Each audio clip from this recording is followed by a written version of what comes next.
বন্ধুরা, আমরা এখন এসেছি ফিউচার পার্কে, যমুনা ফিউচার পার্কে।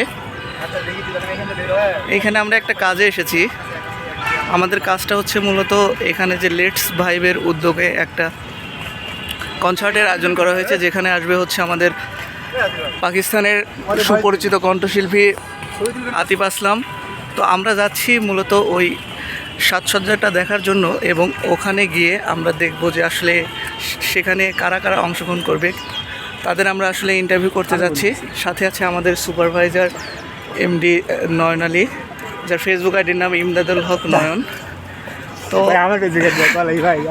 আর এখানে আছে আমাদের নায়ক বনি সেনগুপ্ত। তো আমরা এখন যাচ্ছি, দেখা যাক।